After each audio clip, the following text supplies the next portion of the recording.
Good afternoon, everybody. I welcome you all to the EMEA webinar on EU-Africa partnership. Is the EU still a relevant actor for development policy in the continent? Now, Africa and Europe have had a long history of development and cooperation over many years. The EU tried to be a reference actor for Africa and also for the neighborhood countries, spearheading really several partnership agreements with the countries of the continent and also its institutions.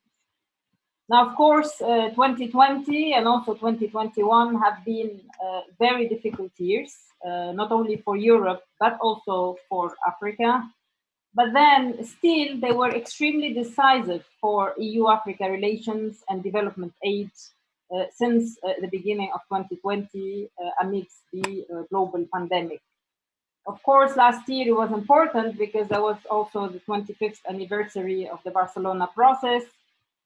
In December, there has been a political deal that was reached on the new EU-Africa, Caribbean and Pacific Post-Cotonou Partnership Agreement, leading really to some changes in this cooperation between the EU and the sub-Saharan African countries. Now, COVID complicated the situation, of course, because there have been difficulty to meet face-to-face, so the summits have been in a way postponed in a certain manner.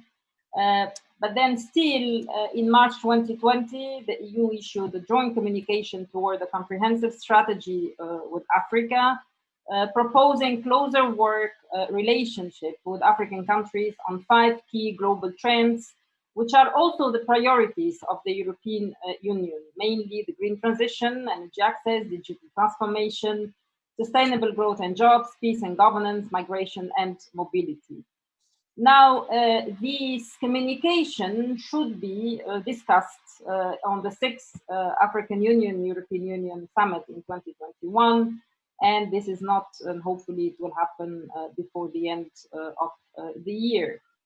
Now, at the same time, also in 2020, the 13th extraordinary session of the African Continental Free Trade Agreement took place, starting really to trade within since January 2021. This is very good news also for the African Union. 2021 hasn't been an easy year at all in terms of growth or also in terms of economic activities. But then still, I would say is an important year because clearly that we can see that the pandemic is not really very well managed. And then obviously, Europe has had a very important role trying really to help the African countries via the Team Europe initiatives to participate on this COVAX and all of this. But if we see the result, really Africa level of vaccination is really pretty low because of the difficulties to access the equipment, medical equipment, and also some issues related to the vaccine distribution. The last country which is really having serious problems currently based on our COVID policy monitor is Tunisia, seeing really a dramatic increase of COVID in the country. So this is really difficult period, as I said, but at the same time, the EU-Africa relations are moving. And then we are hoping really to see that EU will continue its cooperation with Africa on a true partnership among equals, and also in terms of really setting the priorities and boosting the capacities together. Anyhow, these are all elements which provide the, say, background for our discussion today. So this webinar will discuss the concept of actorness, which has been developed by the Trigger Project. So the Trigger Project is a Horizon 2020 project on trends in global governance and Europe's role globally. And this project is led by CEPS, in which also Euro-Mediterranean Economists Association is a partner for this project, mainly responsible for the deep dive on EU-Africa partnership within the whole research project. So this webinar will discuss specific questions. So what kind of actor is the European Union in terms of development and cooperation with Africa? Where is it heading? Is it still a relevant one if we see, for example, other foreign players like Russia, China, US, and others? I think also in terms of where are we going in terms of the partnership, particularly in the post-recovery, the post-COVID-19 recovery. Okay, I'm looking for Frederick. Now, I am, Sienna, please, if you can switch off your mic. So today I'm very honored to welcome all the panelists. So the webinar contents and discussions are, as you can see, public and are live streamed on Facebook. Later on, the team will publish the recording of the webinar and report the summary of the main discussion points. So in the participants, please write your questions and comments in the chat box. And then I will share them with the panelists at the later stage. So let us start. I would like, without further ado, to welcome my colleague, Andrea Renda, who is a senior fellow at the Center for European Policy Studies. He's also the director of the CEPS unit on global governance, regulation, innovation, and digital economy. He's also a professor on digital policy at the School of Transnational Governance of the European University Institute, among other things that Andrea is doing. And he's also the coordinator of the Trigger project in which we are participating. So please, Andrea, I give you the floor. You have 5 minutes to present the concept of actorness that you have developed over the last couple of years. Please.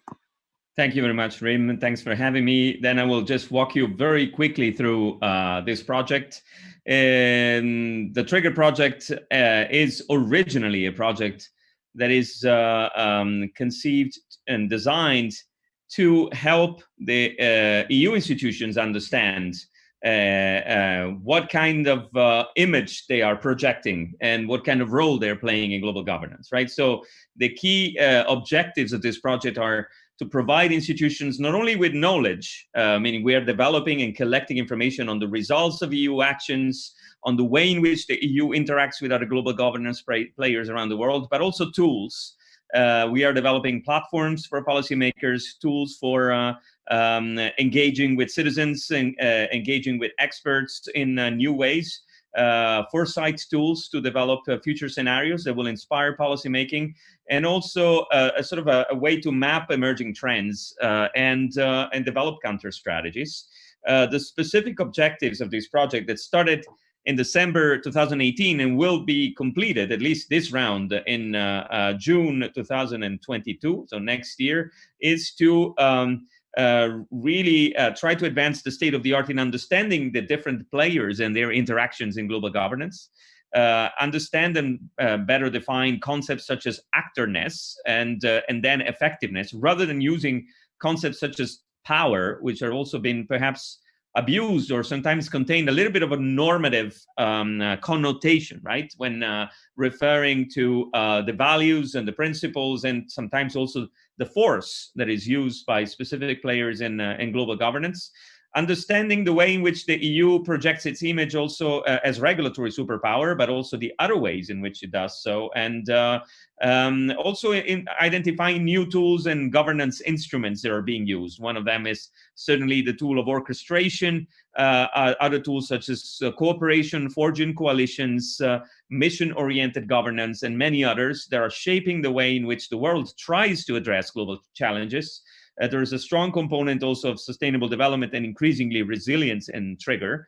but things like the ones that Rim was mentioning before, for example, the COVAX, which is an orchestration scheme, a public-private scheme, and how the EU interacts with those schemes are particularly important. I'm going to get back to this in a second. And also build capacity for strategic foresight and public engagement, which is something that we had imagined back in 2018, but as you know, is happening inside the European Commission now that foresight and better regulation are basically merged under the same vice president, Maros Sefcovic, and even the better regulation agenda. So the preparation of new legislation, the evaluation of existing legislation is very much into the ability to anticipate future trends. So what we do two things. I will not obviously describe the whole projects. Once we define what is an actor and when is an actor effective, I'm going to go a little bit deeper into this. We then test this into 4 different areas. What you will hear from, in particular from Sarah, and what basically the whole webinar today is devoted to is the third, the one in yellow. As you can see there is the specific analysis of the EU as an actor in the EU-Africa partnership. I'm going to give you a little hint about what kind of results are we getting, but you will hear a lot more from Sarah in just a few minutes. So just to go a little bit deeper into how we conceptualize actorness, how strong and well-defined is an actor in global governance depends in our research on internal dimensions. They are related to, I'm going to be oversimplifying here, but the autonomy, the ability to act autonomously, which is largely related to resources, financially and non-financial. The authority, the level of competences. You know that the European Union doesn't have the same level of competences, and it's the competences that it has in acting in global governance are largely related to the principle of conferral of competences from the member states to the European Union. So this changes across sectors. The level of internal cohesion across pieces of EU legislation, but also with respect to what member states do. So also multi-level governance is very important, and alignment of incentives and actions. This defines the internal strength of an actor. There are external dimensions. We measure external recognition of the EU in the different areas, the ability of the EU to seize opportunities when they present themselves, COVAX being an opportunity, and up to you to decide whether the EU is actually seized it, or the other things such as, for example, the waiver of intellectual property rights over vaccines is potentially an opportunity. And the attractiveness of the EU as a partner, and this is within the concept of EU-Africa partnership, is obviously particularly important. There is another dimension which is both internal and external. We measure it as both internal and external, is the measure of credibility and trust.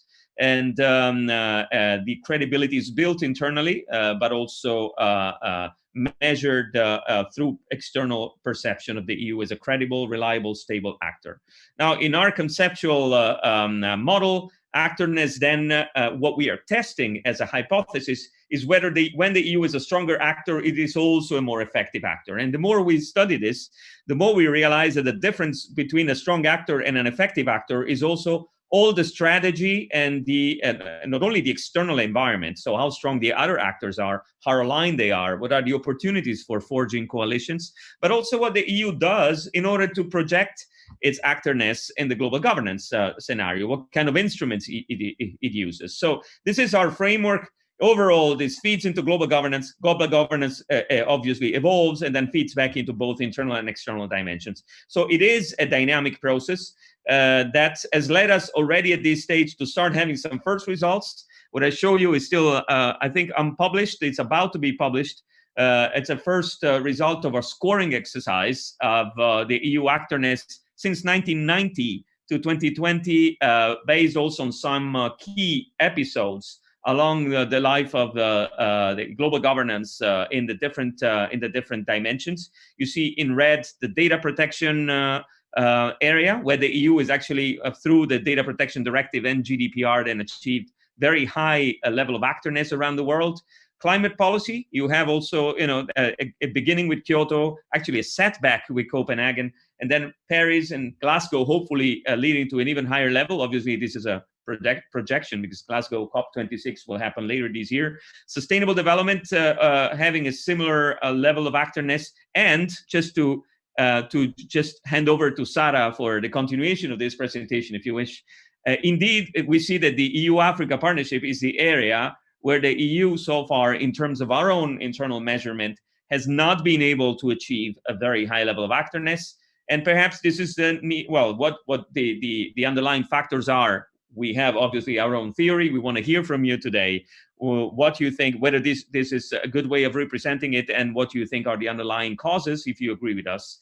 But certainly the level of cohesion, the alignment between the EU principles and values and the way in which the EU acts in Africa, whether the EU internal policies and values are then reflected into concrete actions, the level of cooperation or even multi-level alignment between the actions in development and cooperation of the member states and the EU level on the ground is also another important factors. And then obviously, and this is what happens from now on in Trigger, it also, in the EU-Africa partnership, it takes two or even many more than two to tango in this case, meaning it is not just what the EU does, but it's also the environment in which the EU operates and the perception and the actions that are taken from the other side, which is why it is so important that today we hear from the participants also how, from the African perspective, the EU is perceived, and what are the things that the EU could do to strengthen its actorness and effectiveness, and overall strengthen the overall value added of the EU-Africa partnership going forward, given its extremely strategic dimension. I'm happy to chip in later if there are questions, but for now, I stop my presentation. Hopefully it was clear enough, but it certainly was too fast, and hand over back to Rim for the continuation of the webinar today. Thank you, Rim. Thank you very much, Andrea. Very clear presentation. I would like to give now the floor for Sarah Ronco. Sarah, she's a researcher at the Euro-Mediterranean Economists Association, and she is responsible for this research on EU-Africa deep dive within the Trigger project. So, Sarah, without further ado, the floor is yours. Okay, can you hear me? Okay, perfect. Sorry. From the start, okay, I will be very quickly because we know I know that we have some time constraints. So briefly, we have started our work on Actorness, highlighting some key turning point in the evolution of governance, which builds mainly on the first chapter of our research under Trigger, which was focused on the evolution of governance in this policy domain. And as you see from the slide, we have highlighted three main periods as three partnership phase. The first one, of course, is the starting point of everything, let's say, when the three main frameworks for cooperating with Africa was creating in a strong differentiation from the past.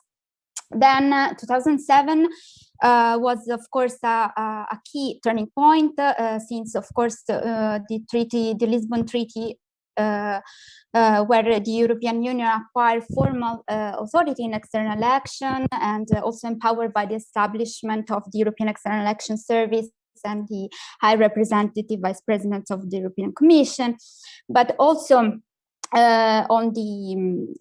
a year starting a regular political dialogue between the European Union and the African Union, with the adoption of also the first EU-Africa strategy and its relative action plan. On the development side, also since 2007 on, there is a radically, well, not radically, but strong change in development strategy, with increasing the use of blending instruments as complementary to other aid modality, particularly important for Africa, the EU-Africa Infrastructure Trust Fund and the Net Broad Investment Facility.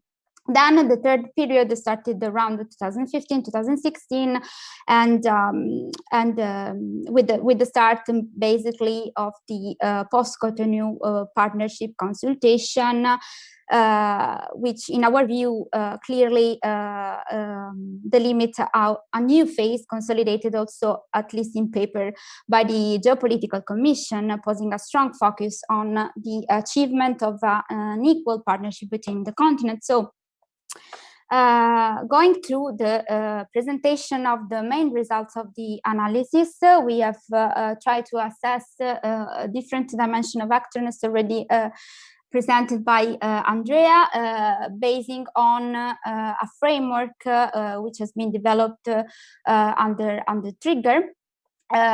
So assessing it for each period, the level of actorness under each dimension from a low level to a high level. So talking about internal dimension, therefore authority, autonomy, and cohesion, we have seen an increase in autonomy and authority, mainly due to the transfer of some legal competencies to the EU, even if the policy area still remain under a shared competencies umbrella. For authority, we have looked at both primary and secondary law. For autonomy, we have looked at both institutional, personal, and agenda setting and instruments for financing development in Africa. And the study reveals an increasing autonomy through the adoption of new specific policy instruments and the increasing budget dedicated to development and Africa. As for cohesion, as you see from the slide, the EU, even if the EU increased efforts for better coordination, synchronization with member states and European institutions, joint action coordination on development programs remains vital bargaining constellations and mixed signals. There are mixed member states' interest and European Union institutions' interest, which are particularly evident from the misalignment between member state and European institutions, for example, on the budgetization of the European Development Fund, which has finally occurred this year, and other elements which are better analyzed in the paper. Then moving to the external dimensions, attractiveness assessment reveals the maintenance of a moderate to high level, both looking at elements related to the role of the European Union as an actor for development policy in the context of the international scene, and when looking at it in strictly cooperation with Africa. On the other side, recognition, the level of recognition seems to have deteriorated in the last period. For the assessment of recognition, we have looked at both formal and informal recognition, where the first refers to the institutional framework in which the EU is operating in the international arena, while the second tries to investigate the perception by actors involved, different actors involved, where we mainly base on data and studies from Africa Barometer. Rapidly looking at opportunity and necessity to act. In order to analyze this dimension, we picked some key issues and elements occurred during events occurred during the period observed, such as human rights, EU enlargement, aid effectiveness, Brexit, and COVID, the most recent. And we have noticed that for recognition, also for opportunities and necessity to act, an increase between the first and the second phase, while a decline in the third one. Then the last dimension, the cross-cutting one, which is credibility. The assessment results show a larger decrease. Is the dimension showing the largest decrease during the period in the period observed, and this mainly related significantly to critics concerning inconsistency between objectives and practical action from one side, and the nature also of the objective of the European Union for partnership and development program, which are considered too much difficult to achieve or too much based on EU strategic interest. And we have noticed also a general incapacity to achieve main results. One outstanding example is, of course, the Barcelona process, and low capacity to react coherently to some main challenges. Some are reported in the report, particularly among other Arab Spring or the response to refugee crisis and so on. Then, going to the conclusion, because we don't have much time, on the left side of the screen, you can see the heat map representing in colors the evolution as we have assessed by level and by dimensions of actorness. And here in the table, you can see the current state of actorness as we have assessed it in the last period observed, while you find also summarized the main criteria that we have developed with the other deep dive levers in the project, in order to assess the level of actorness for each dimension. So concluding, and I stop, the preliminary analysis seems to reveal an inverse trend between autonomy and authority and other dimension, except for attractiveness and cohesion, which maintain quite the same level, which is better for attractiveness than for cohesion.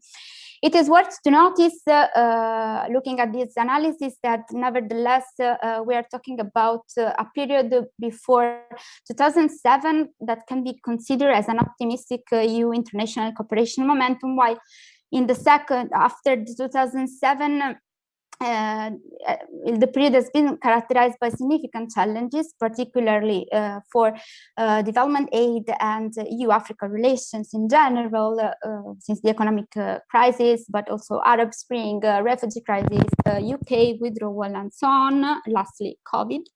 And despite all the decreasing trends observed in some dimension, mainly the external one, it has also been observed that there has been increasing EU engagement in trying to regain visibility in development aid and African relation. Some example, Team Europe and the new comprehensive strategy with Africa, Rim already mentioned, but also the new agenda with the Mediterranean and so on.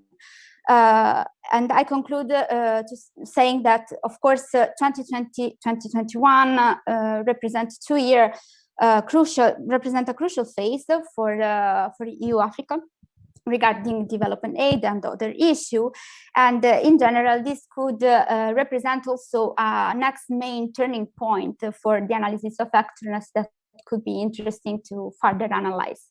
And with this, I stop and I give the floor to Rim again. Thank you very much. Thank you very much, Sarah. I know that you don't have much time to talk about almost the research of 1 year that has been undertaken, but thank you. I think it gives a good idea on the research and work that has been already put in this work, and it gives pretty good idea also where is the concept of actorness of the European Union heading, particularly in this very uncertain period of COVID. Now, I would like to introduce very fast Mobarak Lo. Mobarak, he was the former special advisor to the Prime Minister of Senegal. He's the president of the Emergence Institute, specializing on economic and statistical studies, strategic planning. And he is also the Director General of the Economic Foresight Bureau in Senegal. I'm also happy to say that Mobarak is a member of the advisory board of the Euro-Mediterranean Economists Association, but also the Euro-Mediterranean Network for Economic Study. Mobarak, you have 5 minutes to give your first impression on the concept of actorness and the assessment done by Sarah and EMEA on this concept of actorness for EU-Africa partnership. Please. Thank you very much, Rim. I am also senior fellow at the Policy Center for the New South in Morocco. In fact, I am right there, so I talk from there. Since I have only 5 minutes, I will concentrate on the framework. In fact, I have developed an alternative framework. I have already shared it with you. I cannot project it because I had it in paper, but I just do it in PowerPoint now.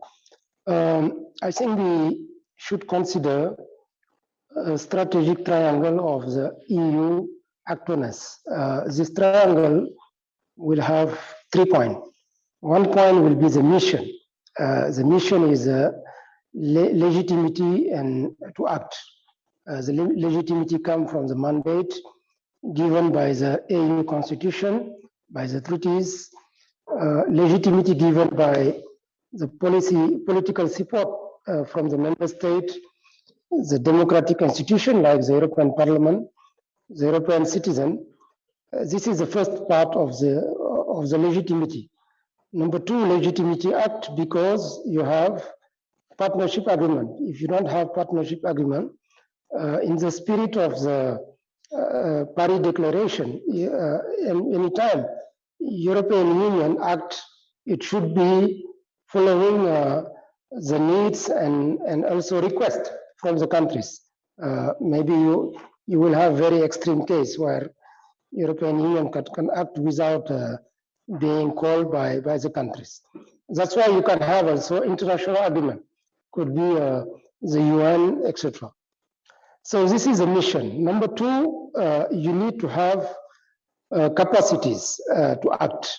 So this we talk about, you already mentioned it, in fact, about human resource, the finance, the internal organization within the EU, but also the relation with the member state, complementarity and also subsidiarity.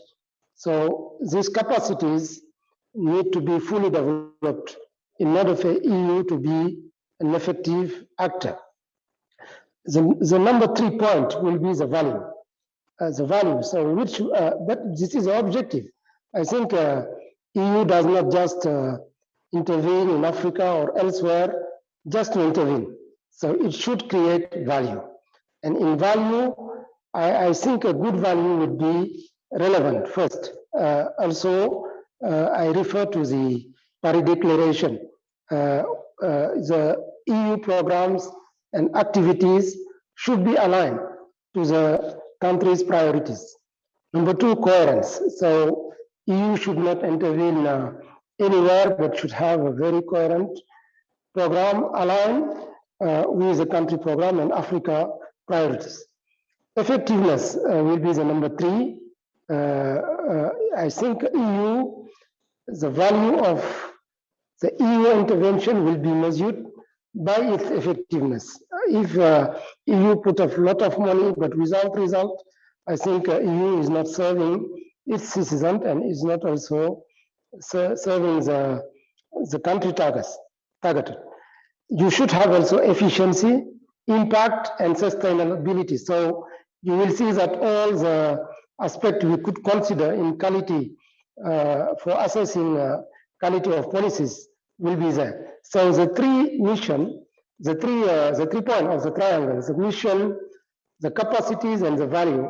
So this will constitute what will give, at the end of the day, credibility, recognition, and attractiveness to EU. So I will not put those elements in the triangles. It will be a consequence of the value created. And from there, you can also compare the other actors, because maybe EU cannot assess the mission and the capacities of China or Turkey or the USA, but at least from the ground, EU can try to assess what US is doing, what China is doing, what Russia is doing.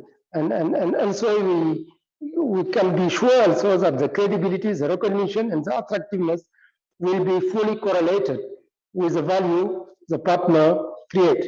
I will end by saying that I think it's possible also to try to measure the point I have mentioned, because it's good not just having a qualitative assessment, but maybe quantitative assessment. And so we can see every year the progress EU is making in its objective to become an effective actor in Africa and elsewhere. Thank you very much. Thank you very much, Mubarak, for this very clear focus on creation of value. Creation of value, of course, must be measurable to measure also the effectiveness of the European Union in the continent. And I absolutely agree with you that quantitative measures must be the next step beyond qualitative measures. Thank you very much. Without further ado, I would like to give the floor to Her Excellency, Harriet Sienna Siao Boateng, who is the ambassador of Ghana to the Kingdom of Belgium, the Grand Duchy of Luxembourg, and head of mission to the European Union. Your Excellency, please, the floor is yours.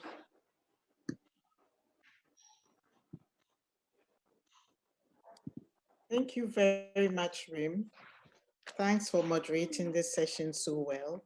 Good afternoon to all fellow panelists, and to Andrea and Sarah for this very insightful research that you have conducted. I think it's a very good initiative, and if we could also have it in other institutions like the OACPS, we would, I think it is something that we could explore and also benefit from. Now, with that, I'd like to start by saying that, I mean, the historical and geographical ties between the EU and Africa is a very unique relationship that has unfolded over the years. The interests that we share and the responsibilities that we share cannot be taken away by anyone. So this is the context within which I would like to say my few words and my comments on the research findings that we have just heard. You know, the issues are there on good governance, climate change, economic transformation, and migration. And then the new matter that we are dealing with, the COVID-19 pandemic. They have all heightened the need for both EU and Africa to enhance their cooperation for mutual benefit.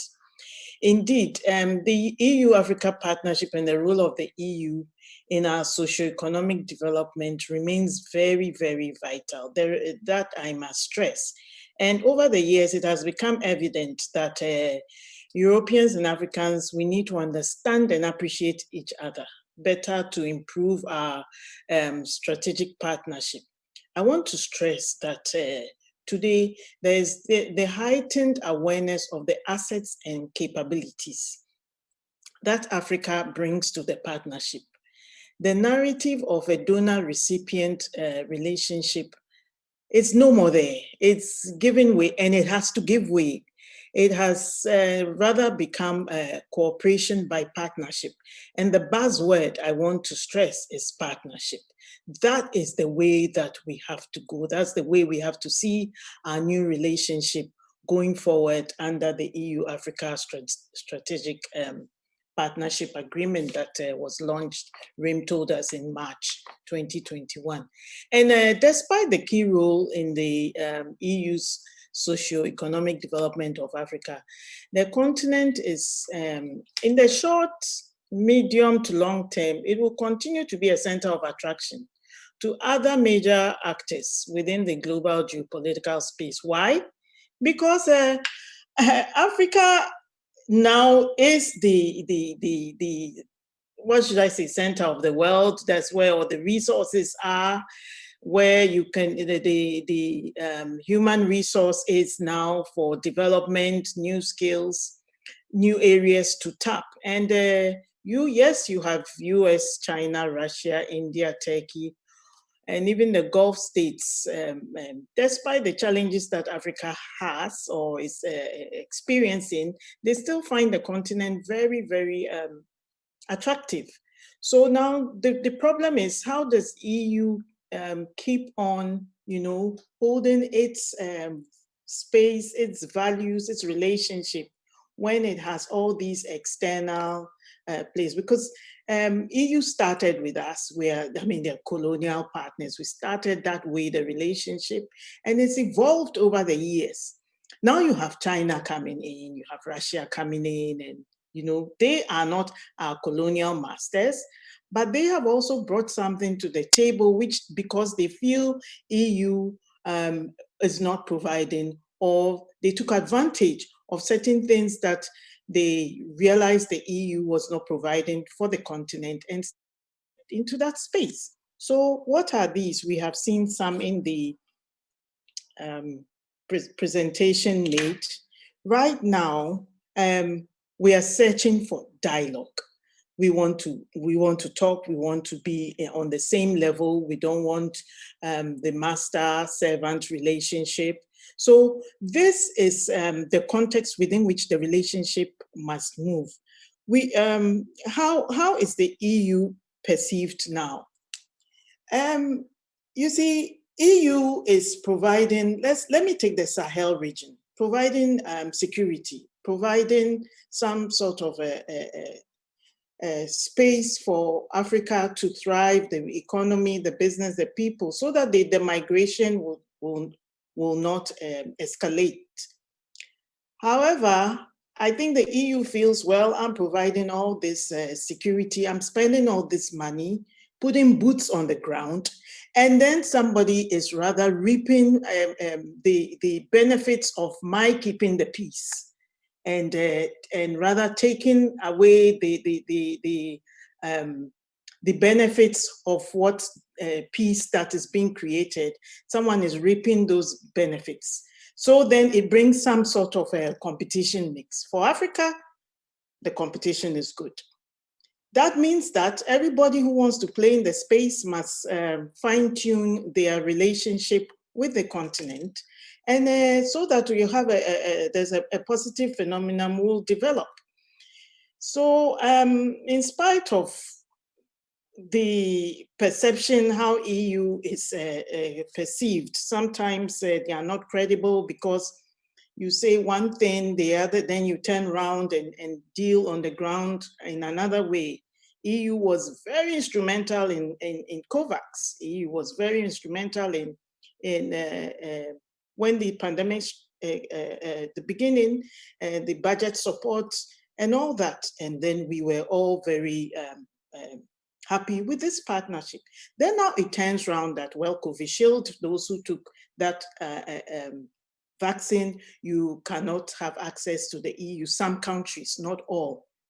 So then it means that you look good one time or you do something good, then you turn around and then you say something, and all this perception, credibility issues are coming up. I like what Mubarak said, the observation of Mubarak, again, that spending money but no results. It means that you spend the money, yes, you are not getting the results because of the implementation, whatever happens on the ground, the practicalities of what has to be done. Don't point fingers at us.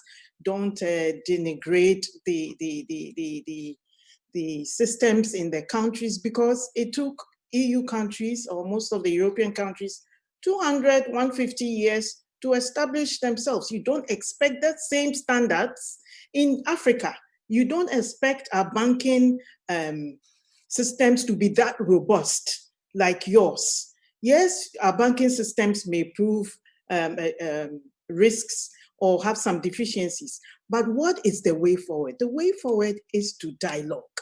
The way forward is to assist in a very practical way, but not sort of shame a country and then I'll turn around to try and help the country. These are the issues that I think if we pick up in this study and fine-tuning the themes that have been mentioned, we should be able to have a better relationship with the EU. I note that we are also thinking of recognition and the search for higher standards are required, of course, but to what cost? So these are things that, questions that must be asked. If it's being done, it should be done in in a way that will be meaningful, you put a human face to the search for higher standards. I'm not, of course, when EU the regulatory system kicks in, it helps countries to better their activities and their systems, but it should be done with a human face and not done in a punitive way, because Africa victim becomes Africa culprit. In one breath, you are a victim. In the next breath, you are a culprit. These are just things, my thoughts, and thought I would share. Yes, we have the Continental Free Trade Area, which the EU has supported, and the successful implementation of the measures that have been put in place to enhance trading on the continent. And of course, Africa will be very grateful to EU and work with EU going forward on this trading agenda. However, I think we need to do more dialoguing and put this partnership into a better perspective. Thank you. These are my few words for now. Unfortunately, I have to leave before discussions go on. But no problem. Thank you very much, Sena, for very clear comments and recommendations also on how we are going to tackle the concept of actorness from a Africa standpoint. But it is very important for Sarah and for also Andrea to see the view of African partners on how they perceive and how they sense this relationship. I think we need to move into what I call a constructive approach. I'm sure that my friend Fathallah will talk about the positive agenda and also positive dialogue. I will let him explicit his views as well on this, but certainly Sena and also Mubarak, I see huge opportunities, particularly in this period of uncertainty of the COVID, and you mentioned the COVAX.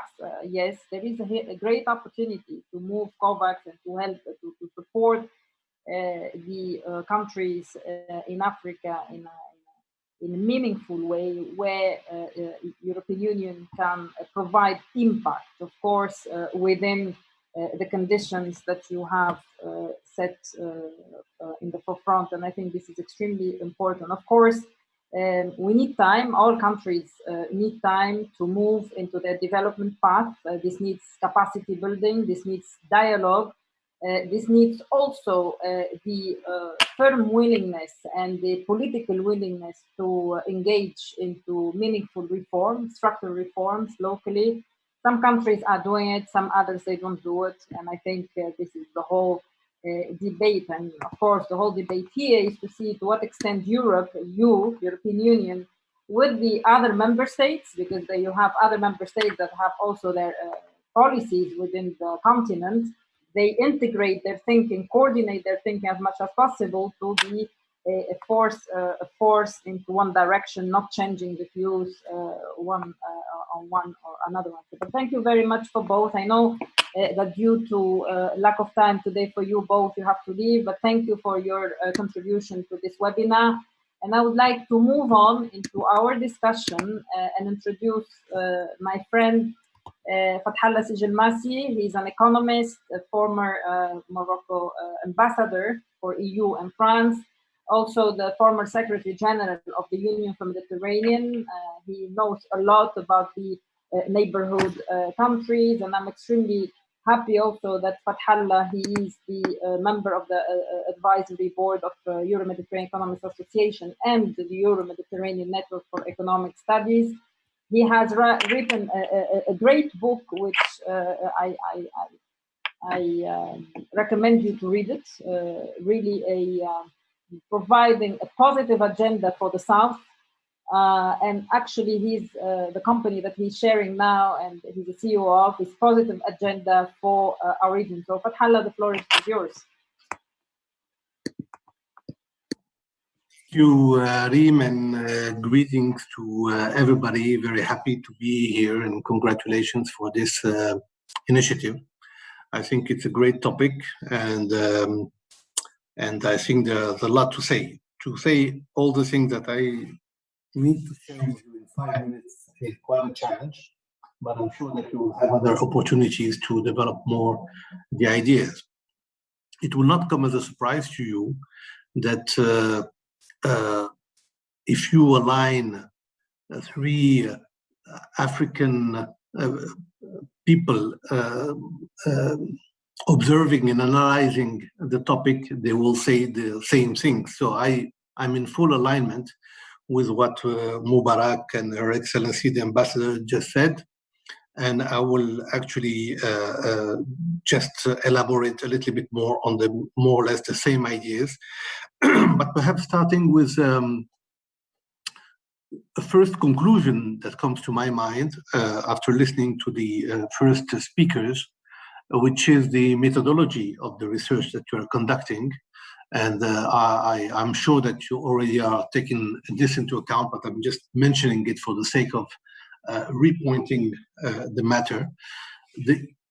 The issue of the future of Europe and Africa relation and partnership is rather well designed in the spirit of decision makers, in the sense that it has been set as a priority. Let me just recall here that the first ever outside of Europe visit of President of the Commission was to the African Union, to the Addis Ababa, which was a clear signal about the strategic importance of the EU-Africa partnership. And we all know that the summit that was supposed to take place last year did not only because of the sanitary crisis and the pandemic, but it's high on the agenda. I'm saying that because the key issue here is not so much the what, but the how.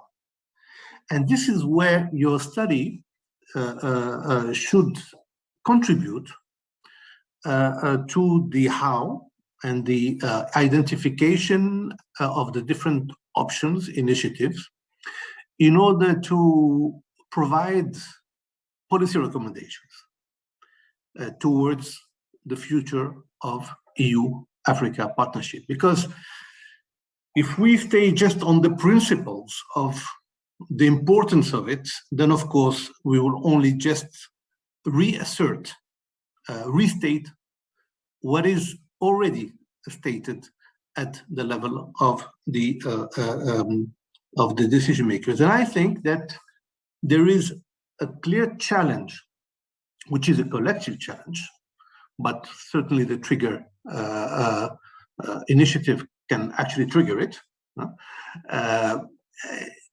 There is a clear challenge to go in depth on the roadmap for implementation. And I will share with you very telegraphic style, some ideas that I think can enter into the how and this policy recommendation perspective. The first one is the importance of South-South cooperation. I think the EU will only have a better relation with Africa when South-South cooperation in Africa will continue being stronger. It should not be seen as development aid. It's not a donor recipient, to requote the ambassador. So it should not be, like Mubarak said, just spending money with little impact. Europe has to see it as something that is good for her, for Europe.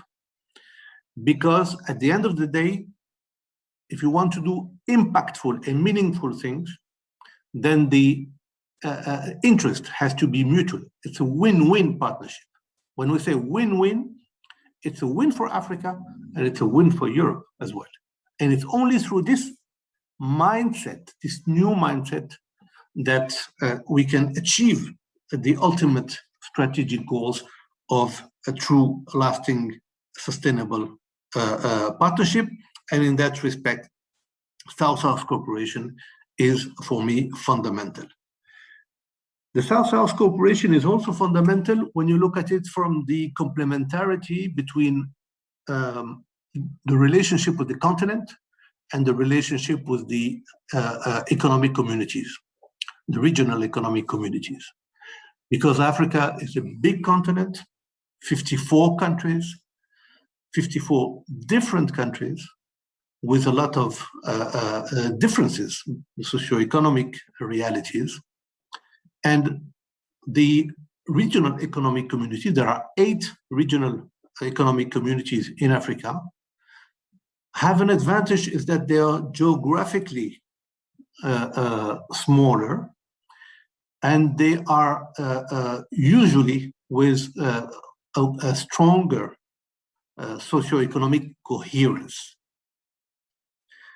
And so one has to build on both the continental dimension. We have had the launch of the ACFTA earlier this year, the relation with the African Union and all its mechanisms, but to connect it also with the regional economic communities. This is also one of the ways to enhance South-South cooperation, regional cooperation, especially in the sub-regional dimension. Third message is the coherence between the priorities of EU member states. Sometimes have the feeling that there may be different priorities, and it's important to strengthen the global vision of how Europe, as an institution, as a group of countries, how the European Union, to make it clearer, views its strategic priorities with Africa. Of course, I will not elaborate more on that because there may be people who can speak about it in a much more legitimate way. I'm sure that if asked, then we can see what different capitals of the European Union will say to that. But nevertheless, I think it's reflected and on the way we can perceive things in the South, and the examples are numerous. Fourth message, the synergies, the need to reinforce synergies between the different instruments, mechanisms, and tools. God knows that I thought that throughout my career, I would know all about the different mechanisms existing in the EU towards the South, but there is not 1 week that goes by without me discovering a new tool, a new initiative. And it's good in a way because there is a lot of creativity, and one should, I think, applaud such initiatives. But I'm sure, and I know that a lot of people within the Commission themselves share this idea, impact has to be stronger. Impact has to be looked as a major strategic objective. And sometimes, I dare say, often, we have the feeling of a fragmented set of impacts which are too small to actually overturn the realities on the ground, which then does not lead to the expected outcome. Some say, and I'm quoting some of my good friends at the European Commission, they say less is more. Yes, less is more. I think that we need to build on synergies, including, by the way, the financial institutions involvement, where there can be stronger synergies between them. Fifth message is the need to build a more balanced agenda. Here also, I think that there are a lot of topics on which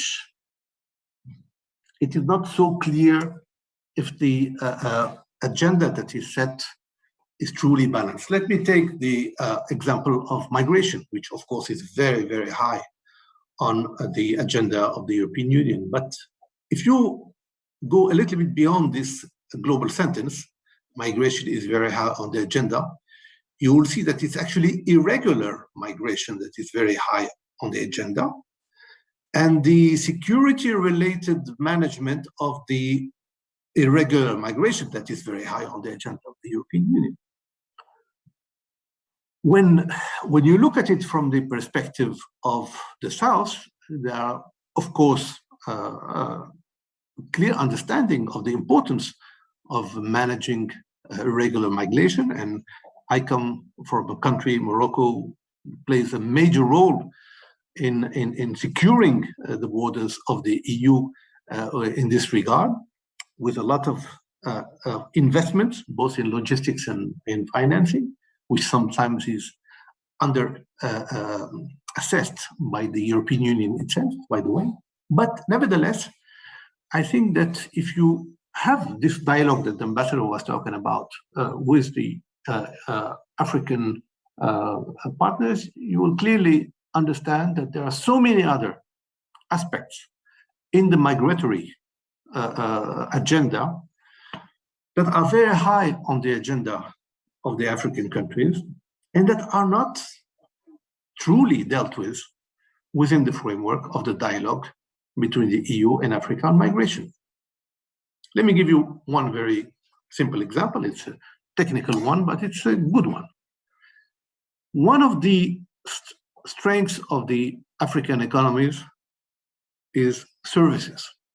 Trade in services is certainly an area where the countries of the South, or the countries of Africa, can do more and actually are doing more. For example, if you take a country like Morocco, sorry to quote Morocco, but it's the country that I'm in and I come from, trade with the European Union has a deficit, global trade, but it's deficit in goods. In services, there is a surplus. So there is a competitiveness. But if you look at the services, and according to the WTO definition of the services, there are four modes of imports and exports of services. The two first are actually imports and exports. The third is investment, meaning the presence, the investment in services. And the fourth, it's the movement of people. Now, when you negotiate on services with DG Trade, they tell you, yes, no problem, 1, 2, 3, no problem. Mode 4, impossible. So if you take away mode 4, movement of person, for the services, you actually annihilate your capacity to be competitive on the market. And this is exactly related to the issues of mobilities and migration, with the two capital M's and not the narrow, even though important, dimension of security, irregular migration. Let me move to the next point briefly. The global coherence between the objectives and the realities on the ground. Too often are we faced with, on one hand, objectives that are stated, written, and then decisions on the ground that go in the opposite direction. So here again, let me just give an example. We will have on one hand the encouragement and the call for reform in our countries, for example, to improve the business environment to attract more foreign direct investment. And then one day you will receive a letter saying that your incentives, your fiscal incentives for the investment are incompatible with fair trade investment, and therefore you will, if you do not remove these incentives, you will move from the white list to the gray list and then to the black list, and that creates a lot of obstacles, unforeseen obstacles, to the sustainable visibility of what you can develop. So global coherence, we can take into account all the parameters of different partners, provided that there is dialogue, that there is visibility, that there is communication, and that there's a clear understanding of both ways agenda. My final remark is that there are opportunities to build on positive agenda type of initiative. There are things that work, and we can build on that. We should build on that. Let me here also give an example. The European Union has clearly put the Green Deal as one of its major signatures. Now, if we want to have to look at the partnership, especially on such an issue such as climate, which does not know any borders. Climate is not related to Schengen. Global warming does not stop at the borders of Schengen. So the Green Deal, as important as it is for the European Union, could very much be a Green Deal beyond the borders. And we all know that we could work towards a green, resilient recovery scheme in Africa that would also encompass the partnership with the European Union. And here also, let me just remind that last week, Morocco and the EU actually signed an agreement on the green partnership between the two. That, of course, can be one of the examples and one of the good models for an enlargement to the whole continent. So this is what I call a positive agenda, a concrete agenda, provided that we go to it, we go towards it with the spirit of a shared agenda based on dialogue, communication, and win-win partnership. I'll stop here, but would be very happy to pursue the discussion at a later stage. Thank you. Thank you very much, Fathallah, and I thank you for ending your comments on a positive agenda, positive note, opportunities which will drive the continent into a prosperous and peaceful future post-COVID. I think this is extremely important, looking at what we are experiencing in these countries during the global pandemic. Absolutely agree with you. I think there should be some fundamental revisions of all the policies of the European Union vis-à-vis the continent and also vis-à-vis the neighborhood region. More coherence for both, and trying really to put everybody around the table to allow that these contradictions, uncertainties, and incoherences are dealt with, and also ensuring that the results, and this is part of effectiveness for Sarah later, because she was always asking me, but Remy, how are we going to measure the effectiveness on the ground? And I think you have a clear evidence now that and guidance for how to measure effectiveness of any actor on the ground. And I think it goes back to what Mubarak said. It's really creating value, not only financial value, this is important, but also community value, economic value, social value, and these are all extremely important for the countries. I mean, if you design an approach which is really strategic for a true partnership of equals, then you can co-develop together. And it reminds me of 2007 when I started debating about co-development. I mean, I was one of the first ones to say we need to move into complementarities between the regions and trying not to look at the countries as competitors. Yes, they can be competitors, but then at the same time, they could also be complementary depending on the variables we are using. For example, time. You know, sometimes you might be competitor on a generic or on a sectoral basis, but in terms of time, I think you might be much more complementary, and this is important. Anyhow, I think I would like now to introduce the EU side. So I'm very happy to have Domenico Rosa. Domenico is the head of unit of INTPA, so the International Partnership. This is a newly set DEFCO, and he's dealing with the strategic partnership with Africa and OACPS at the Director General for International Partnership of the European Commission. He also leads the INTPA post-Cotonou task force, which is steering the negotiations leading to the new agreement that has been already, as I mentioned before, at the beginning of my speech. So without further ado, I think you heard The south side. Now, please, Domenico, the floor is yours. Well, thank you very much, Rim, for the floor. Thank you for the invitation, and good afternoon to everybody in this webinar. I would say it's not easy to step in after all the other speaker, because there are elements in the different intervention that are interesting and worth to develop.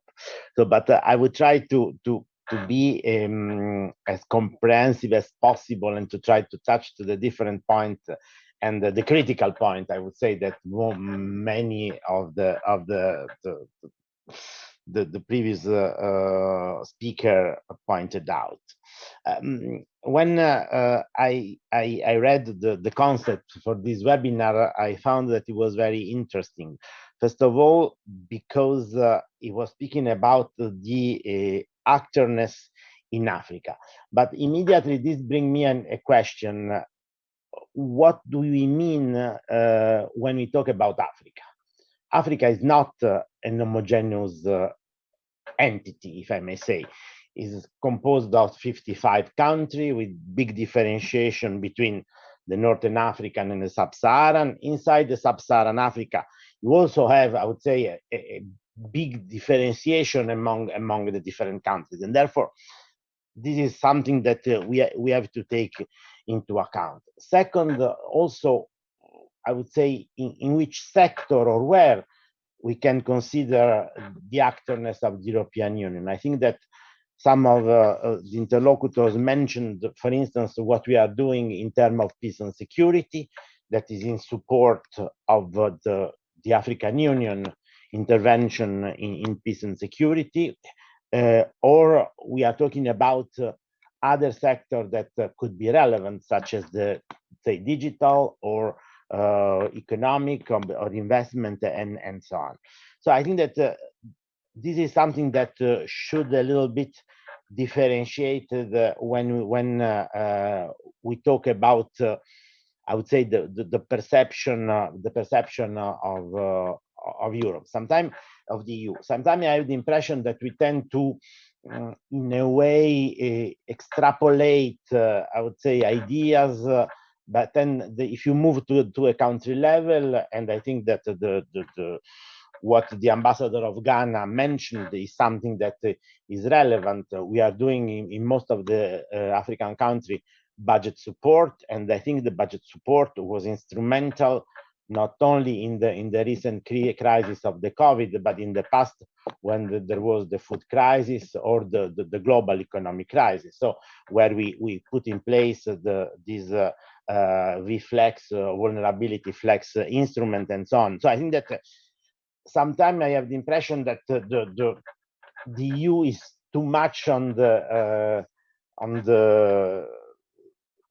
guilty side, if I may say, when we talk about effectiveness, when we talk about impact and so on. It's clear that when we are doing budget support, it's difficult to then, I would say, evaluate an impact that could be much easier in a traditional program. The other point is the fact that since few years we are trying to change what could be the narrative and what could be the perception also of Africa in Europe, and what could be the change in the relationship. Many of the interlocutors have spoken about this donor-recipient relationship, and I think that the effort is moving more and more into the partnership, the idea of developing a true partnership where I think that we could put on the same in the same balance the interest of the European Union and in the interest of the African countries, and to see where there could be a convergence. Because otherwise, I think that we always remain in this ambiguity that in a way or another we are trying to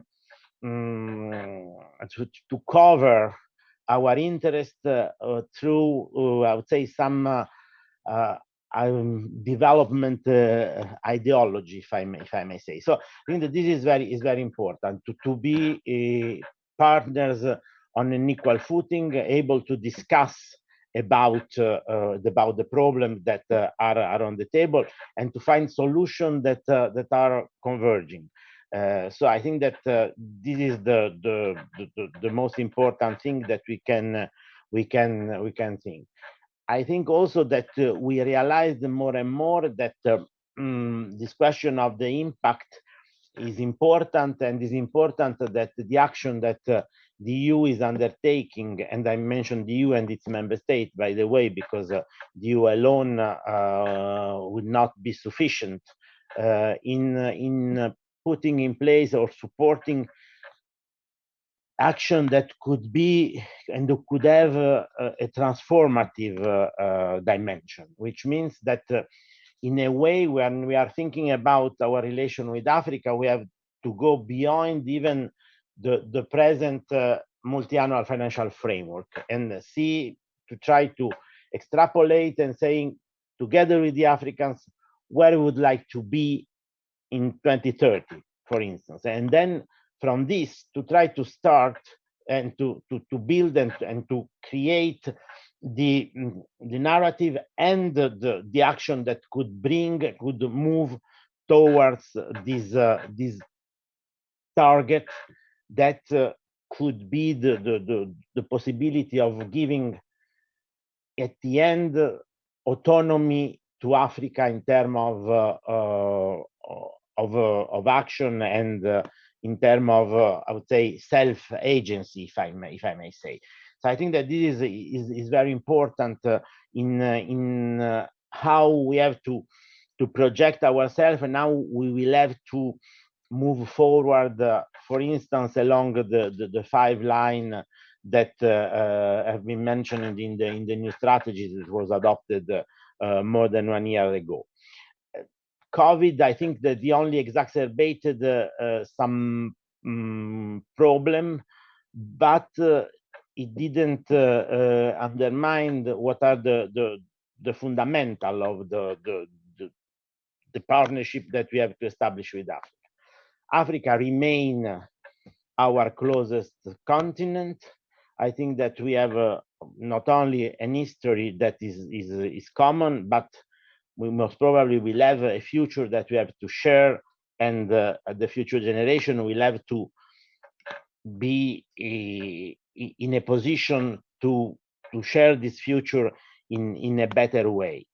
I think that Fatala was mentioning the Green Deal. There is the external dimension of the Green Deal, and it's something that is nevertheless very different from what the Green Deal could be in Europe. In Europe, you are trying to decarbonize. In Africa, with few exceptions, I must say, it's not question of decarbonize, because the starting point is the access to energy, and therefore on how to promote the access to sustainable energy, for instance.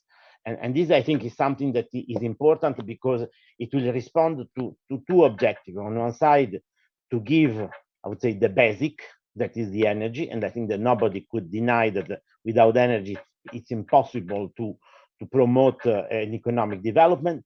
And the other is to have an energy that is sustainable, and therefore that is not, I would say, adding problem to the climate change and the gas emission. So I think that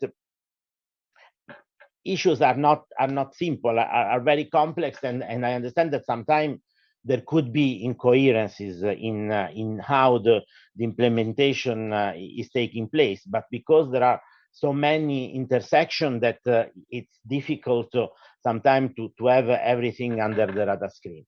Another point that I think is important, for instance, we considered, and this is a pure African initiative, is the creation of the continental free trade areas.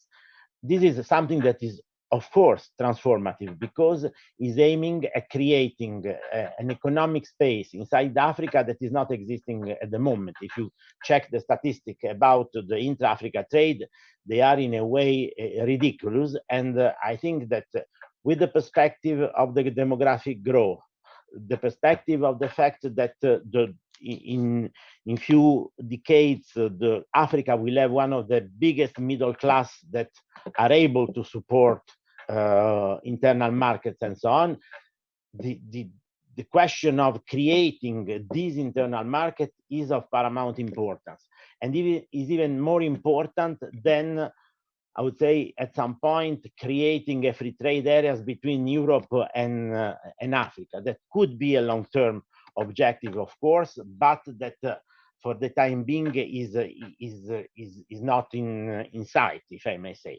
So I think that we, on our side, we are trying to change this narrative, and with the narrative, the politics that is going behind, and with the politics also the action that we would like to undertake. The question, for instance, of the vaccine. Vaccine is well, first of all the world was in a way in a bad position when the COVID pandemics started. Now, what is we realize that most probably we should support an African capacity to provide and to produce vaccine inside the continent and so on, instead of, I would say, being dependent from providers that are located in other parts of the world, such India or Europe or United States. So I think that in a way is an evolution of the development policy concept that is moving into something that is, I would say, a kind of more, I would say, societal change, where, of course, we as a Europe, we have a model, and is our model, is the model that is now our DNA, and we cannot, I would say, not even forced to change. Is a model that is people-centered, where the safety of the citizen and the safety and the security of the citizen is at the center, and so on. Then, of course, we have, I would say, priority or negative priority that are the one of migration, the illegal migration, and so on. That is not an unanimous position of all our member states, by the way. But I think that at the end, there are much more positive elements than the negative, and the tendency is sometimes to focus on the negative side. I would stop here because I suppose that there will be a Q&A session afterwards, and therefore maybe it's better to stop and to give you back the floor. Thank you very much, Rim, for this opportunity. Thank you for you, Domenico, for sharing your views on the partnership and where it should go. I think you made very valid points, particularly on reverse engineering, in fact, the whole concept whereby first design or co-design the future together, and then possibly design the policies that go with it, not the way around. And I think this is important. And I remember very well we have pushed very much this thinking, like, for example, 2030 or 2050, and trying to co-design where those countries would like to go, or which future they would like to have, and then reverse engineering, in fact, trying to design the policies based on those particular objectives that are set or co-set together. Very important point. Thank you very much again. So I would like to move back to all the panelists and the speakers. I go back to Andrea and Sarah. So please put us all on a panel 4. Yes, we lost 2. No, Mubarak is here. Very good. So we only lost Tema. So okay, Andrea and Sarah, you heard a lot in terms of the South positions. And also the EU views going forward. Give the floor to Andrea. What do you think of all of this, and how the concept that you are developing in terms of actorness and effectiveness could be factoring in those elements that you heard? Please. Thank you very much, Rime. It was a super interesting series of interventions, and I think I've already learned a lot. Indeed, the issue is always, what level of granularity and what level of detail to reach, right? I think overall, I've seen support for the ideas that one should define and could define an actor such as the EU in looking at both the internal and its external elements, but also the importance of then the how, as it was mentioned in particular by Fatala. Even a very strong actor could then choose the wrong instruments to project its actorness in global governance. Even the best motivated actor could be ineffective if it then deploys instruments that are not aimed at reaching the commonly agreed goal. And an actor that only pursues unilateral goals is not an actor that works in partnership with the other actors, but it works unilaterally to try and only maximize its own payoff. So that is extremely important. And the idea behind Trigger is to try and start from a very, let's say, purely as objective and fact-based possible observation of the characteristic of an actor, to then go into the much more complicated issue of measuring effectiveness and also conceptualizing the bridge between the two, right? And obviously the deep dive that Sarah was describing is also a little bit different from the others, because echoing what Domenico was saying, while the others are more sector specific or policy domain specific, this one actually looks at all policies within a specific geographic setting in the relationship between the EU and Africa. So indeed, the types of methodological issues that we're facing are a little bit different there.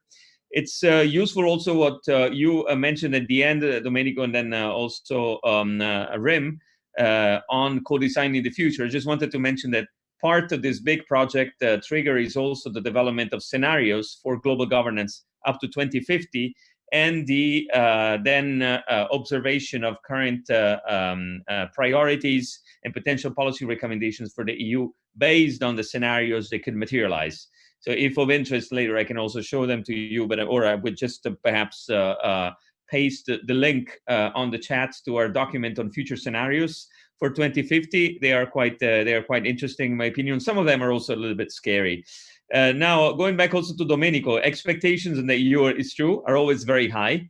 But you also in your words, Domenico, one can see the difficulties and the opportunities of the EU on alignment with member states, on how much opportunities are out there, on what is the internal reflection of the EU, and what does it mean to grow or to develop, and also the differences that sometimes are established between how the EU sees itself developing and how the EU sees other parts of the world developing when it does development aid.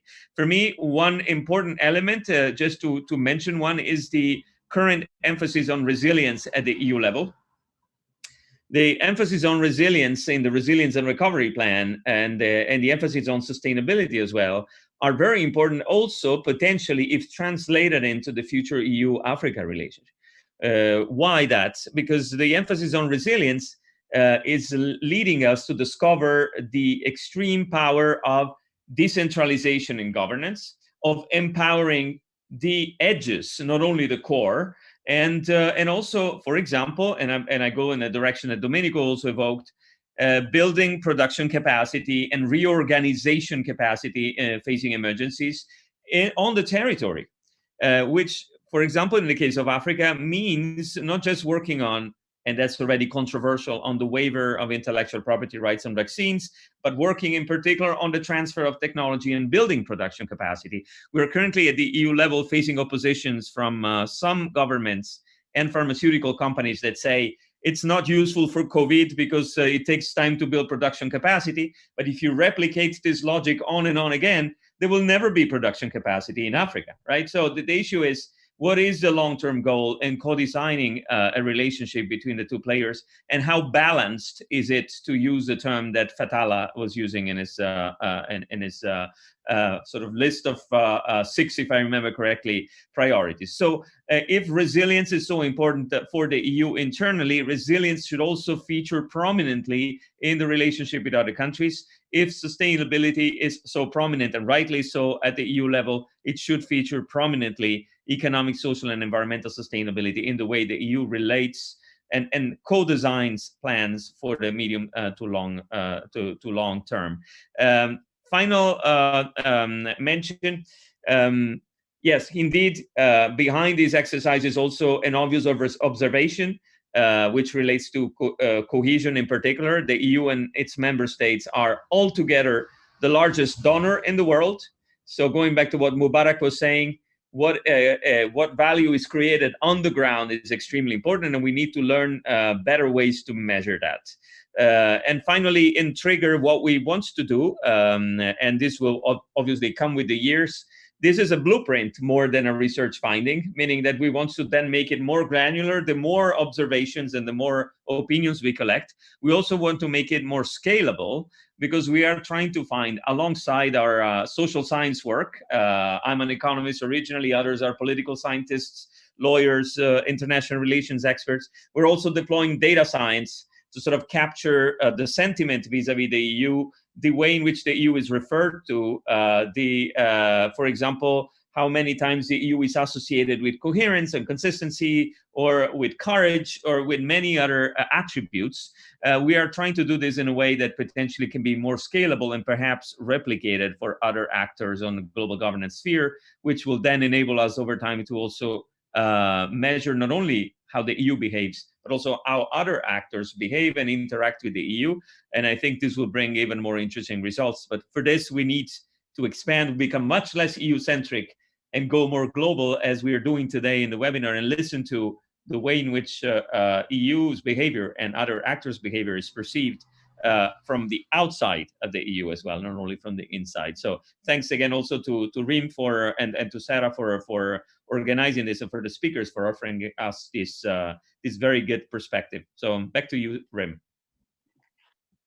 Thank you very much, Andrea. I have one question, which is also coming from the intervention of Domenico. You mentioned the Green Deal, and also you mentioned that obviously there is an external dimension to it. Obviously, this external dimension needs to be more, I would say, explicited and put forward to the countries to better understand what it means in practice. But there is one element which is the work that is being done at EU level, which is the carbon price adjustment mechanism, which might have implications on the countries in Africa and also in Middle East. I mean, if we take the continent and a bit, extending to the neighborhood. Obviously, as you already mentioned, all of you, the priorities are not the same because of different developmental paths, and this is important to keep in mind. So how would you deal with this element of the carbon price adjustment mechanism? Because there are some studies showing that this will have probably negative implications on countries that are exporting and importing, carbon-related fossil fuel, for example, or any other resources that are polluting. So how do you have any consultations, for example, with the African countries to see to what extent there would be eventually a transition mechanism that would not lead them to have even further difficulties, economic difficulties, for example, post-COVID, knowing that some countries, they wouldn't be very quick in transiting into clean energy sources. This will take them a bit more time. So how do you see this going forward? I see this at the moment as more of a hidden collateral damage because obviously the CBAM is not addressed at Africa primarily, right? And the issue of the industrial strategy of the EU and the issue of reducing dependencies and implementing open strategic autonomy is not something that is typically, at least not as a first thought, referred to Africa. So the CBAM is typically aimed at also reducing competition from countries like China. They typically bring to Europe products with, in many cases, very high embedded emissions. So the issue is, can we live with this collateral damage, or can we build a partnership where there are compensation mechanisms or pathways that would lead in the medium term towards offsetting the inevitable problem of having to build back and the impossibility to build back immediately in a much cleaner way, right? In my opinion, this is something that has to be solved at the negotiation table. And it has to be done by aligning the priorities of EU development, in particular when it comes to industry and industrial transformation, with the trade relationships that are embedded into the EU-Africa partnership and the overall trade mechanisms that are there through mechanisms such as CBAM. I wouldn't necessarily make exceptions. I think CBAM is a good principle and a good tool. It has to be implemented with caution. But I think I would work around that by building a transition mechanism and incentives and further alignment of action on the ground to make sure that the industrial transformation, as it also applies to Africa, and as the value chains that continue to extend to Africa, overall, those value chains quickly transform in a way that is oriented towards both resilience and sustainability, thereby coming back under the CBAM as well. That is the only thing that I see as likely to preserve at once the bold and assertive ambition of really aligning incentives towards sustainable development in the medium term, but at the same time building a partnership where you leave no country behind, and you accompany them towards compliance whenever the possibility frontier doesn't make it possible to comply today. Thank you. This is very good. Domenico, what do you think about this? No, I think that this is the right direction. It's clear that when we are talking about the external dimension of the Green Deal is always difficult, because as it was mentioned, we have, instead of thinking about paths that are moving into the access to the energy, that are not duplicating the error of the past that we did in Europe or elsewhere. So I think that it is not easy to do, and we have to see. And this question of promoting access to sustainable energy, I think that is something that is the right way. It's clear that it's not going to happen overnight, and therefore we will have to see how this can put in motion. Africa is one of the continents where we have, I would say, a lot of renewable energy existent, from solar to geothermal to hydropower and so on. So I think that we have to see how this can be in a way built, but not only in itself, also to be seen in the perspective of developing specific African value chain that could, I would say, create the local added value, because it's not just a question of I would say, energy access is important, but you have to see the energy access in the perspective of an industrialization of the continent and the countries. Unfortunately, I have to leave because I have another meeting that is starting now, and I have to be present with my Director General. But happy to continue the discussion in the future, and I'm very interested in this kind of debate, because it brings a little bit a new light on our activity. Sometimes we are very much concentrated on what we do on our desk, and we risk of creating this kind of group thinking that has nothing to do with what is happening outside Brussels or our offices. Thank you very much, Domenico. I have one question to Fathala. Would you like to add any point on the external dimension of the Green Deal before I move to the next point I want to raise. Yes, yes, I would like to add something, and I would like to make the most of. Well, I was hoping that Domenico could still be here a couple of seconds before I made my remarks, because I had a slight disagreement with him, so it's good for debate. Huh? So, no, I just wanted to say that I have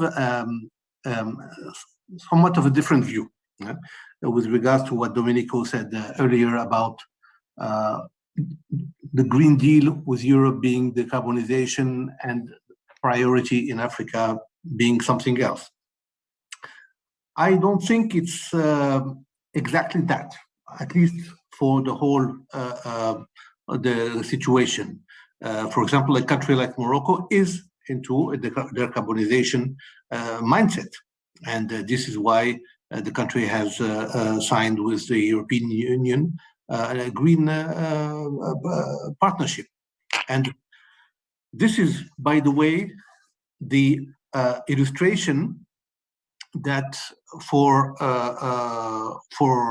seen from the European Commission, Morocco is not Africa, is the Mediterranean, so it's déjeuner. And this is typically the kind of coherence that needs to be re-established. I know the European Commission is working on it mainly through the idea of putting together one single instrument, a new instrument, which is, I think, a step in the right direction. But it is a fact that if we talk about different bilateral issues between Morocco and the EU, then we talk with a Directorate General. If we talk about Africa, we talk with another Directorate General. And I think that one of the observations that we can take from this discussion is the need for the Mediterranean and African dimension to be merged into, but I'm not talking about the institution, because this is a discussion that is, of course, relates to whomever needs to decide, but from a strategic and substance point of view, need to be merged, because you cannot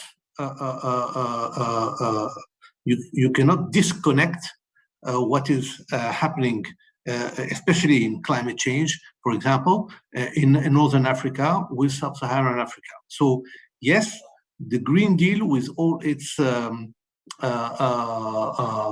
parameters, maybe, of course, not with the same calendar, because the calendars can change. And by the way, speaking about the calendars, there are discussions within the EU that, you know, there are different positions within the EU itself. But certainly, with regards to the EU, Africa, I think that the principle of a Green Deal should be higher in the agenda of the EU-Africa partnership. And I'm sure that a lot of African countries, most of them, can find their interests into making the post-COVID recovery a greener recovery. And we have done some work as Positive Agenda Advisory with the European Climate Foundation to that effect, demonstrating the benefits of a post-COVID resilient green recovery for Africa. So I just wanted to make this point just as a nuance to what had been said, but of course, overall, I think we are all agreeing on the same objectives. Thank you, Fathallah. Domenico, I don't know if you have just 1 minute more. Yeah. But I wanted to ask one question that on the COVID-19 vaccines. I don't know if you have. Do you have 1 minute? Please? Yeah. Okay. Yeah. You mentioned that countries in Africa should also produce their own vaccines. But then how do you see the issue of the transfer of technology and the patents, which there has been a call, and the EU has been quite clear in its opinion that what Africa needs is distribution, so not production. And I think, in my view, that was, in a way, a missed opportunity. So how do you see that? I think that, well, there are, I think, two points. When I was mentioning this this question of the vaccine and the local production, I think that is something that is in the long term, and is something that is a lesson learned from the present situation, that we see that there is this, I would say, need of having this, and I think that Andrea clearly spelled out the question that is not even a question of freeing the license, but it's just question of how to because the pharmaceutical can produce wherever they want, as far as the conditions are there. So I think that this is something that we have to solve with the debate, not only with the authorities, but also with the private sector, right? That must be part and parcel of this operation, because otherwise we are not heading we are heading to nowhere in a way. Second point is the fact that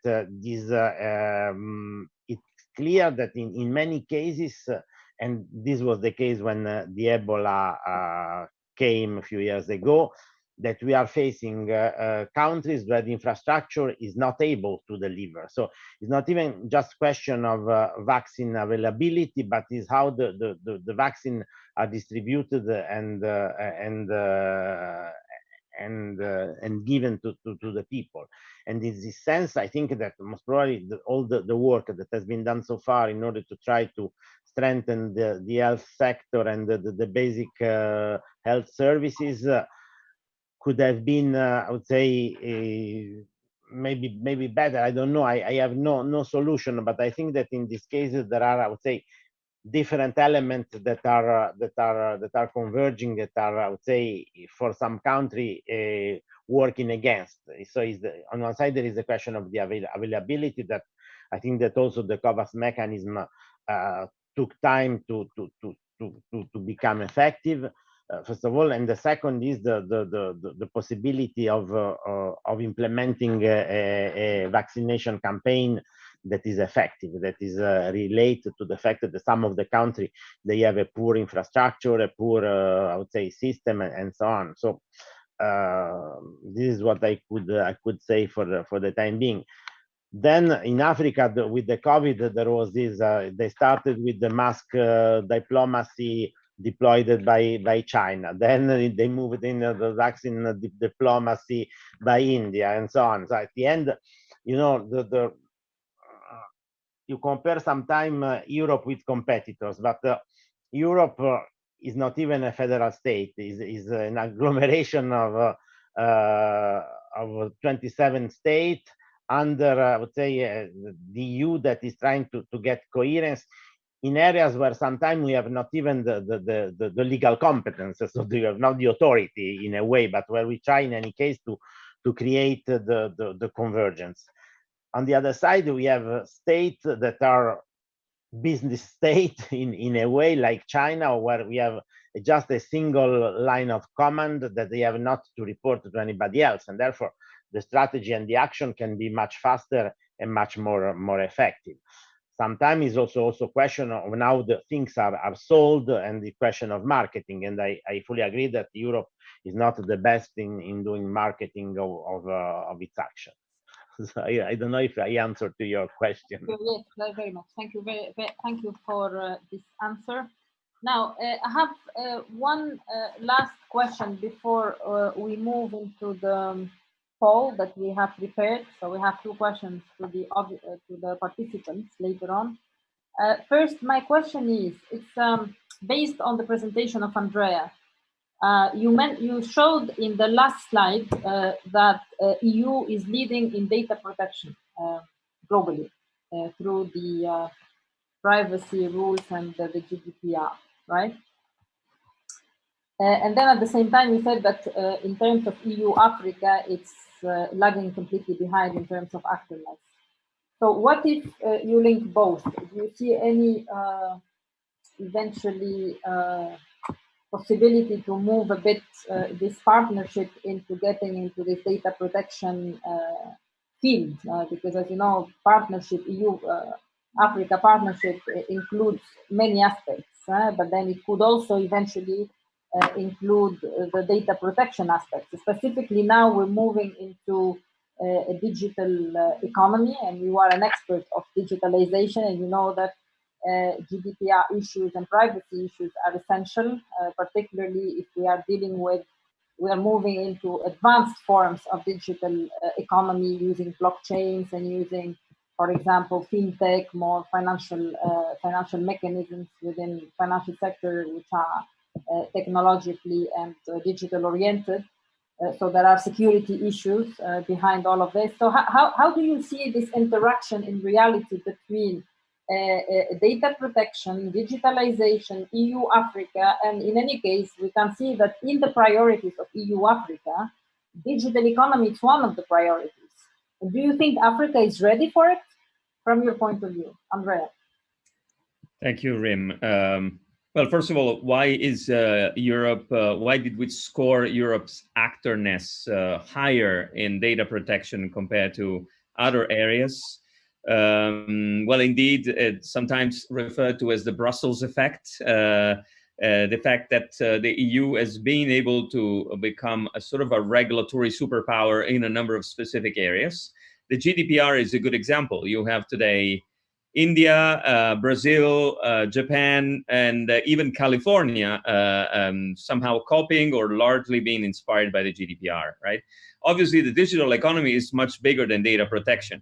And even within the data protection sphere, if you move from actorness to effectiveness, at least this is my perception, things are a little bit different. So the recognition and the prominence of the EU in data protection is huge, but the level of compliance with GDPR, so the effective achievement of the goals that the GDPR purports to obtain, it's much lower at the moment. Okay, so when you move to the overall digital economy and you move to the EU-Africa, first of all, the EU is relatively less advanced than other countries in developing what we call an own technology stack. So being self-sufficient in connectivity, in infrastructure, in platforms, in services, and so on and so forth. In Africa, we see that the EU is much less present, for example, than China, that actually is able to offer that stack. It takes the name of a digital Silk Road. And what is happening at the moment is, in recognition of the fact that there is insufficient presence or insufficient competitiveness of both the EU and the US in China, the United States comes to Europe to develop an alliance to being able to offer a comparatively as compelling, if you wish, set of services and connectivity and infrastructure to African countries compared to the one that China is able to offer. So there is competition at the moment in Africa between the Chinese model, let's say, of the internet and the Western internet model. The winner of the two, in my opinion, should be the African model. And the African model should be as decentralized, as locally owned, as based on user control over data, as based on local data flows, local knowledge, community data services as possible. And I'm not sure this is happening yet, but this has to be translated into the EU's agenda for the EU-Africa partnership and in Africa's requests on what to expect from the EU. One good example, and I close there, is the agricultural sector. In agriculture, if you go to the US, first of all, there is a huge market concentration, and farmers, small farmers, are now dependent on IBM or Monsanto for gaining access to the data that the farmer's own land has generated, okay? So this is hopefully what will not happen in Africa. We cannot have African smallholders depending on European, on American, or Chinese companies that will develop data services for them and thereby generate dependency. I would be much more in favor of a system in which there are, at the community level, through donor money, through co-developed initiatives, data management for the whole community services, and then from there, gradually keeping the value as much as possible to where the value is being generated. And this is for natural resources as much as it is for the agri-food chain. It is a different way of doing development, cooperation, and partnership compared to aid and exploitation, if you wish. And I very much hope that this will be reflected in the new course of the EU-Africa relationship in the future. Yeah, this will be the transformation, the digital transformation of Africa that we are all dreaming of, hopefully. But I see that Mubarak wants to say something. Please, Mubarak. Yes, I have to leave for another webinar. I just want to clarify, you have to differentiate between the value you create. This is a very objective aspect, and the perception. I think you were very keen on talking about perception, attractiveness, etc. I think you should difference. This is a different part of the work. So I have already shared my strategic triangle with Rim. We can further discuss even bilaterally, and also talk from the ground. What do you create as impact? Okay, thank you very much for associating us with this. Thank you. Thank you, Mubarak. Differentiation is very important. This is all what Andrea mentioned is the data collection later on with more data analytics and trying really to collect data on the ground. That would be really very transformative, in fact, going forward. I see also Sarah, would you like to add anything to the discussion? Yes, actually, unfortunately, the other panelists had to leave, but of course, it was super interesting having this kind of discussion with different parts involved in the issue. And I think mention also what has been said by Sina, the dialogue is key. And dialogue not only between institutions, but also civil society and think tanks could play a role in trying to put together in the same table different actors from taking different perspective and try to analyze better things. Overall, some comments I would like to start from the comments from Domenico Rosa about the fact that sometimes it seems that there is a sort of pointing fingers towards European Union.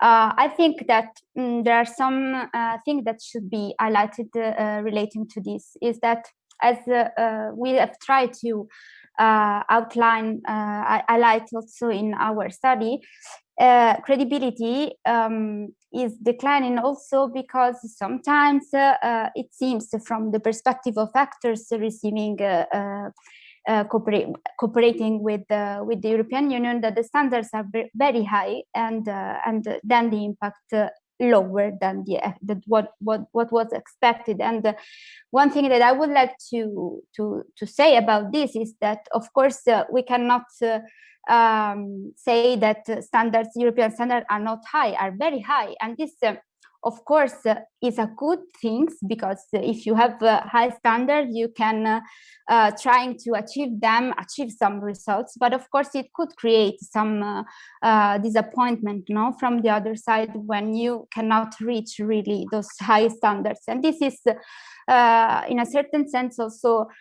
something that should come out when talking about competition with the South-South or cooperation with the South-South type of cooperation. I was thinking about relating to this, for example, the fact that in 2008 the European Union tried to build a strategy, a triangular cooperation strategy with China and African Union, and the African Union was strongly against this. So I don't want to say that all the fault is on the European side. Of course, there are. It's a complicated issue because it involves different institutions, different states, so different interests also. And another thing about the European point of view is that one thing that I have noticed during these years doing these efforts in the analysis is that sometimes it's not clear what kind of identity the European Union would like to bring in the global scene. Sometimes it seems that the European Union would like to appear more as a multilateral, independent institution, supranational, and with high value, which are beyond the states. And in other circumstances, it seems like to act more as a power, competing with other national power, and trying to manage also the different powers inside Europe, the different national power inside Europe with different interests. So I think that a lot has to be done from both sides, also from the European, from the African side. There are a lot of incongruencies between the different institutions playing a role, the African Union and the OSCP group of states, and regional economics partners. So and in this sense, I would like to also to refer to something that has been mentioned by Fatal about the fact that it's important for the European Union to involve more different regional and local actors from the African side. I think in this sense, aligning with the positive thinking also of Domenico, which was trying to bring about the efforts of the European Union that actually in the new post-Cotonou agreement is foreseen the possibility for third actors to take part of the agreement as with an observation, as an observator. So, and this was done particularly because of the difficulties in letting dialogue the ACP states from one side and the African Union from the other side, and so allowing the African Union to take a stronger role in this new kind of post-Cotonou partnership. So for sure things are complicated, and I would like just to conclude with a positive note that I think that nevertheless we are on the way. I mean, there are big challenges, there are many things to be addressed, but at least what we can see from the last 20 years is an effort from both sides, Africa and the European, but also from all the different partners involved to try to better evolved, better developed the partnership between different actors and making it more coherent. So let's hope for the best. Thank you, Sarah. I think you made my role much easier, so I'm not going to conclude. I leave you with the conclusion of Sarah. Obviously, for us, in collaboration with our partners at CEPS and other partners like Mubarak and other institutions, assets, we are trying really to work together collaboratively to better understand the priorities of the African continent and which are the points of complementarities and also interdependencies between the different regions, the different countries, and try to move into a agenda, socioeconomic agenda that is much more, I would say, developmentally oriented and trying really to take into account the aspiration of all the generations in Africa. So I would like to thank you all for this very inspiring discussion. I think it is clear that we have a lot to do to better understand the different expectations from the EU side and also from the African and other neighborhood region side, better understand the dynamics with other actors who are, I think they are old actors, but they are now surfacing as becoming much more apparent within the dynamic. I think this is also important to work collaboratively to emphasize more the role of solidarity, particularly when we are in a global pandemic. I think the solutions are there. We just need to look at them and try really to implement them together. This is important. So again, I thank the panel, the speakers, the panelists, the participants, the team who have organized this webinar, and we will continue our series of webinars after holidays, after summer holidays. The next webinar would be on cultural creative economy in the Mediterranean and Africa, and this is a pillar for socioeconomic development, particularly for women and youth. So I hope to see you all by then, and I wish you all great holidays, mainly safe holidays, and keep safe. Thank you all.